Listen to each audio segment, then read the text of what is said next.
কোয়ার্টিস্ট হিসেবে শাবনূরকে কিভাবে ব্যাখ্যা করবেন?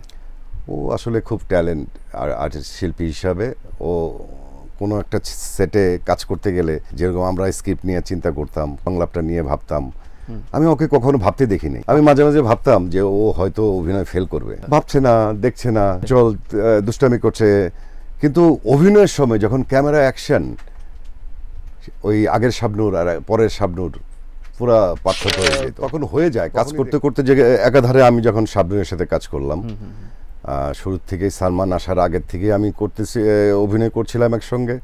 সালমান মারা যাওয়ার পর চাপটা আরো বেশি আসলো, প্রায় 40টার কাছাকাছি আমি আর শাবনূর ছবিতে অভিনয় করেছি। বাট আমি আসলে এই ফিল্ম পলিটিক্সটা বুঝি না। আমি মনে করি যে আমাকে যদি প্রয়োজন হয় আমাকে প্রডিউসার ডিরেক্টর ডাকবে। আচ্ছা আচ্ছা, আমি হয়তো বা ওরকম লিয়াজু মেনটেন করতে পারিনি। আমরা আস্তে আস্তে হারিয়ে যাচ্ছিলাম বা হারিয়ে যাচ্ছি মনে হচ্ছিল আমার কাছে। কেন? আমার কাছে মনে হয়েছে যে আমাদের প্রডিউসার বা ডিরেক্টররা আমাদের নিয়ে একটু ভাবনা কম করেছে। দর্শকদের কাছে জনপ্রিয়তা হারানোর আগেই প্রডিউসার ডিরেক্টরদের কাছ থেকে আমরা যেন আস্তে আস্তে কেন সরে গেলাম।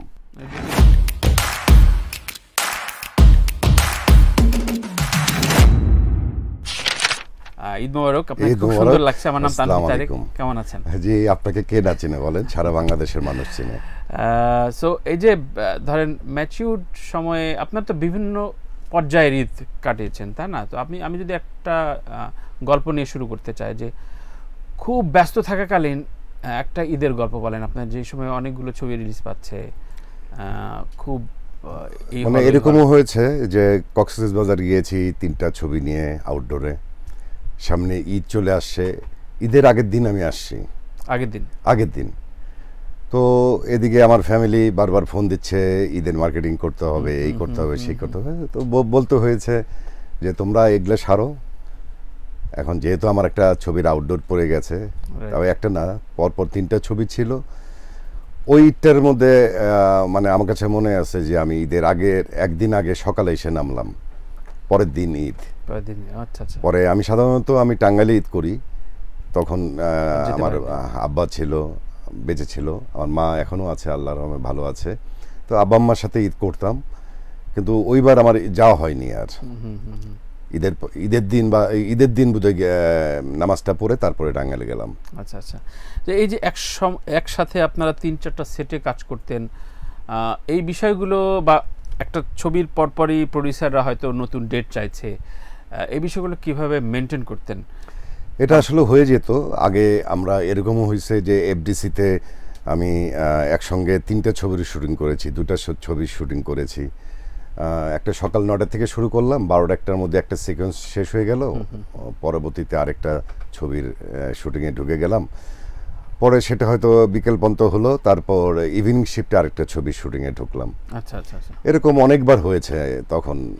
এবং তখন কিন্তু মনে হয় নাই যে আমার কষ্ট লাগছে, আমার খারাপ লাগছে, আনন্দের সাথে আনন্দের সঙ্গে আমরা কাজ করেছি। আচ্ছা আচ্ছা, অমিত ভাই, যেই কথাটি আপনার ভক্তরা অনেকেই কিছুটা আক্ষেপ, কিছুটা ভালোবাসা নিয়ে বলে যে আপনার লিডিং ক্যারেক্টার নিয়ে আরো দীর্ঘকাল তারা স্ক্রিনে চেয়েছিল, এটার ব্যাখ্যা কিভাবে দেবেন আজকে? আসলে আমি মনে করি আমি তো 95 থেকে 2006-07 পর্যন্ত একটানা আমি একাধারে কাজ করেছি। পরবর্তীতে আমার কাছে কেন যেন মনে হলো যে দর্শকদের কাছে আমাদের, মানে আমার লেভেলের যারা আর্টিস্ট আমরা আছি, আমরা অনেকেই আছি, আমরা আস্তে আস্তে হারিয়ে যাচ্ছিলাম বা হারিয়ে যাচ্ছি মনে হচ্ছিল আমার কাছে। কেন? আমার কাছে মনে হয়েছে যে আমাদের প্রডিউসার বা ডিরেক্টররা আমাদের নিয়ে একটু ভাবনা কম করেছে। সত্যি দর্শকদের কাছে জনপ্রিয়তা হারানোর আগেই প্রডিউসার ডিরেক্টরদের কাছ থেকে আমরা যেন আস্তে আস্তে কেন সরে গেলাম, গুটিয়ে গেলাম। মানে গল্পগুলা একটা সিঙ্গেল ট্র্যাকের গল্প হচ্ছে, নতুন আর্টিস্ট দিয়ে হচ্ছে, কিন্তু আমরা যখন ফিল্মে ভালো চাহিদাও ছিল, আমরা যখন ছবি শুরু করলাম তখন কিন্তু একাধারে কতগুলো হিরো হিরোইন ছিল। রাজ্জাক সাহেব ছিলেন, আলমগীর সাহেব ছিলেন, ফারুক সাহেব ছিলেন, ইলিয়াস কাঞ্চন, অনেকেই, আলমগীর সাহেব ছিলেন। পরবর্তীতে আমি, ওমর সানি, বাপ্পা, আমিন খান, অনেকেই আমরা ছিলাম। কেউ কিন্তু আমরা বসেছিলাম না, প্রত্যেকের জায়গা থেকে আমরা ব্যস্ত ছিলাম। এবং পরবর্তীতে যখন আস্তে আস্তে অন্য টাইপের ছবি শুরু হলো, অন্য টাইপ বলতে আমি সিঙ্গেল ট্র্যাক, আমরাও সিঙ্গেল ট্র্যাক করেছি, পাশাপাশি হ্যাঁ আস্তে আস্তে কাস্টিং কমে আসলো। আমার কাছে মনে হয়েছে যে আমাদেরকে কাজে লাগানো এখন পর্যন্ত এখনও কিন্তু যে আমাদের নিয়ে চিন্তা ভাবনা খুব কম হচ্ছে। আপনি বাইরের দেশগুলো দেখেন, ইন্ডিয়াতে দেখেন, সিনিয়রদের পাশাপাশি কিন্তু আমাদের বয়সে বা আমাদের লেভেলে যারা আর্টিস্ট আছে তারা কিন্তু এখনো তারা কাজ করছে, আমরাও করছি, বাট আরো ভালোভাবে করা উচিত ছিল। অর্থাৎ আপনারা যত ম্যাচিউরড হতে থাকেন তত ভালো কাজের সংখ্যা কমতে থাকে। এটা একটা বড় ট্র্যাজিক না, মানে ট্র্যাজেডি 100%। কারণ আমি মনে করি এখন আমরা অভিনয়টাকে নিয়ে ভাবতে পারবো, খেলতে পারবো। যে কোনো একটা ক্যারেক্টার যদি আমাকে দেওয়া হয় আমি সেই ক্যারেক্টার নিয়ে আমি চিন্তা করতে পারবো। যেমন ইদানিং আমি একটা ছবি করছি, ছবিটা মুক্তিযোদ্ধার উপরে, অপারেশন জ্যাকপট। এই ছবিতে আমি করছি জেনারেল ওসমানীর ক্যারেক্টার। আমি ফার্স্ট টাইম এরকম একটি মুক্তিযোদ্ধার ভিত্তিক একটা ছবিতে অভিনয় করছি। আমি ভাগ্যবান যে এমন একটা ব্যক্তির চরিত্রে আমি অভিনয় করছি।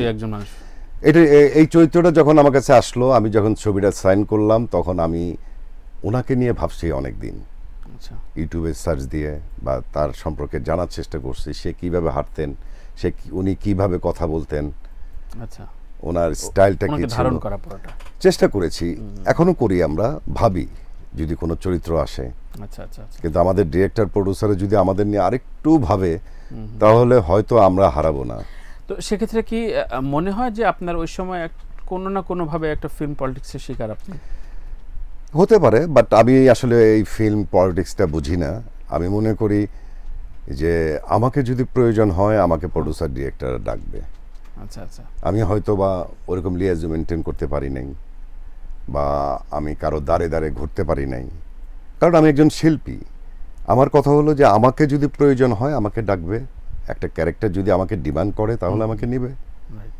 এইটাই আমি মেনটেন করে এসে এখন পর্যন্ত তাই আছে। একদমই। আপনার সাথে বেশ কয়েকজন নায়িকার ধারাবাহিক জুটি, সফল জুটি হিসেবে আপনারা উপস্থাপন করেছেন।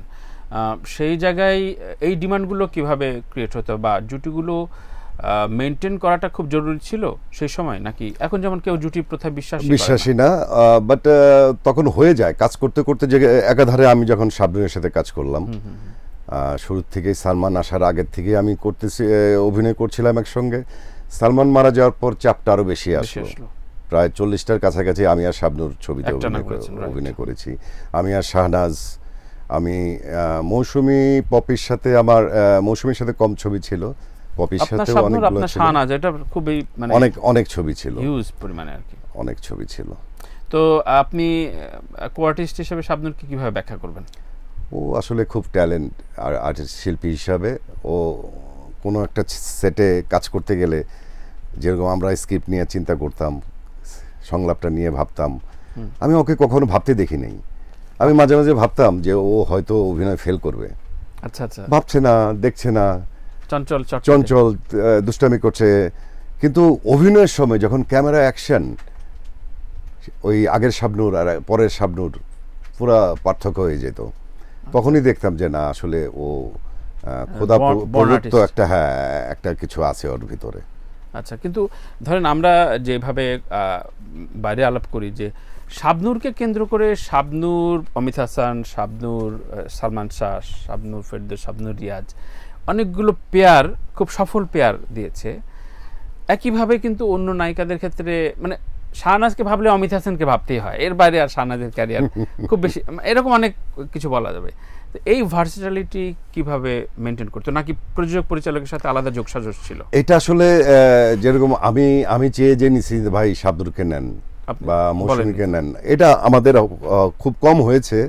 বাট মনে করেন আপনি একজন প্রডিউসার বা ডিরেক্টর, আপনার সাথে ভালো রিলেশন আমার, আপনি আমার কথা শুনেন, আমি আপনার কথা শুনি, তখন হয়তো আমি পরামর্শ যদি চাইতো তখন হয়তো বলতাম ভাইয়া এই ছবিতে নেন, শাবনূরই ভালো হবে বা পপি ভালো হবে। প্রথমে পপির কথা বলতেন না শাবনূরের কথা বলতেন? এটা আসলে ওইভাবে তখন বলা হতো না, মানে গল্পের প্রয়োজনে যখন সাজেশন চাইতো বলতাম যে হ্যাঁ গ্রামের একটা চঞ্চল একটা মেয়ে, এরকম একটা শাবনূর ভালো হইতে পারে।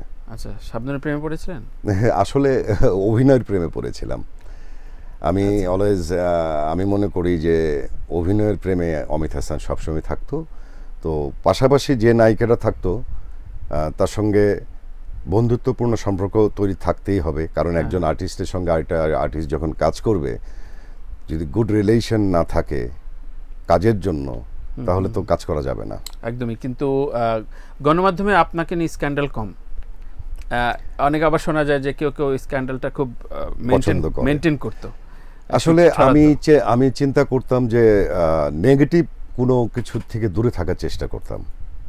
আচ্ছা, স্ক্যান্ডাল মানুষেরই হয়, শিল্পীদেরই হয়, হয়তোবা সেটা হওয়ার কিভাবে হয় সেটার থেকে একটু দূরে থাকার চেষ্টা করতাম। আচ্ছা আচ্ছা, যাতে করে মানুষ আমাকে গালি না দেয়। গালি যে দেবে না, হয়তো দেয়, ভালো করলেও দেয়, খারাপ করলেও দেয়। সবাই তো আর আমার ভক্ত না, বা সবাই আমাকে পছন্দ করবে না, ভালো মন্দ মিলিয়ে একজন মানুষ। তবে চেষ্টা করতাম যে যখন একজন আর্টিস্টের সাথে কাজ করতাম, সেটা যেন খারাপ ওয়েতে দর্শকদের কাছে না পৌঁছায়।